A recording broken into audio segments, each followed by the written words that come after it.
Culture, একটা গাইয়া, সে কোনোদিনও এই সোসাইটিতে ভালোভাবে থাকতে পারবে না। কিন্তু তুমি আমার কোনো কথাই শোনোনি, তোমার মাকে এই বেশভূষাতে এখানে রেখে দিয়েছো। এখন আমার ভাই কাজের মহিলা মনে করছে, ওর দোষ কোথায় এখানে? তোর ভাই আমার মাকে কাজের মহিলা বলছে, আর তুই সেটা নীরবে হজম করে নিলি। তুই সেটা প্রতিবাদ করবি না? তুই বলবি না যে এটা আমার শাশুড়ি? তুমি কি করবো? আমার দোষ কোথায়? আমার ভাইয়ের দোষ কোথায়? তোমার মাকে তো আমি বলছিলাম যে একটু পরিপাটি হয়ে থাকেন, কিন্তু না, সে তো ওভাবে থাকবে না। সে সারাদিন খাবে দাবে ঘুমাবে, এটা করবে ওটা করবে। এই জন্যই তো তোমার ছোট ভাইয়ের বউ লাথি মারা বের করে দিছিল। কারোর সাথে তো চলা যায় না সমাজে, তোমার মাকে নিয়ে এসে আমার ঘাড়ে উঠছে, আর এখন মানিজ্য নষ্ট করতেছে আত্মীয় স্বজনদের কাছে। ভাইয়া, আপু তো ঠিক কথা বলছে। আপনার মাকে তো দেখে কাজের মহিলাই মনে হয়। সে আপনার মা একটু মার্জিত, সুন্দর মতো চলাফেরা করবে, সুন্দরভাবে নিজেকে প্রেজেন্ট করবে। এরকম ভাবে থাকলে তো সবাই কাজের মহিলা বলবে। এই, একদম চুপ। তুই যদি আরেকটা কথা বলো, এই একদম চুপ। বেরো, বেরো আমার বাড়ি থেকে, বেরো। তাই তুমি আমার ভাইয়ের সাথে এরকম করছো কেন? তোর ভাইয়ের সাথে কি করবো? কি করবো তোর ভাইয়ের সাথে আমি?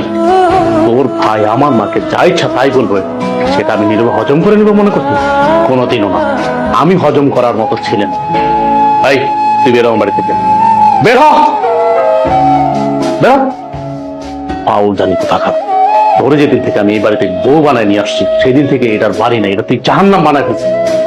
তুই আমার মায়ের যে অত্যাচার গুলা করছিস, আমি এতদিন মুখ বুঝে সহ্য করছি। কেন সহ্য করছিস জানো?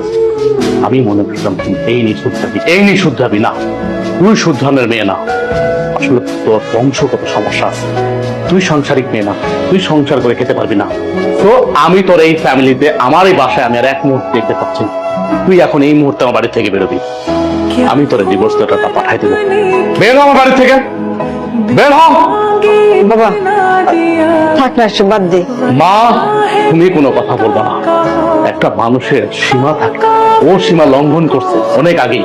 পরে অনেক আগে উচিত ছিল এই বাড়ির থেকে বের করে দেওয়া, কিন্তু না, আমি সব নীরবে হজম করছি।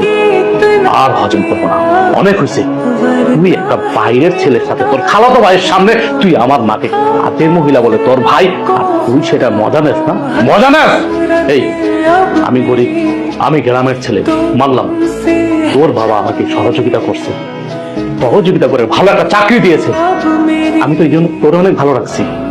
তুই বলতে পারবি তোর কোন দিক থেকে আমি অসম্মান করছি, কোন দিক থেকে আমি তোর কমতি রাখছি? তুই আমার মার সাথে এমন করছিস কেন? এমন করছিস কেন? তো আমি তোর সাথে কোনো কথা বলতে চাচ্ছি না।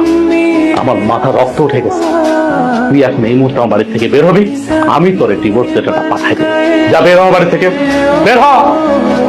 মা, তুমি কোনো কথা বলবো না। আমি তো হচ্ছে একটা কুলাঙ্গার।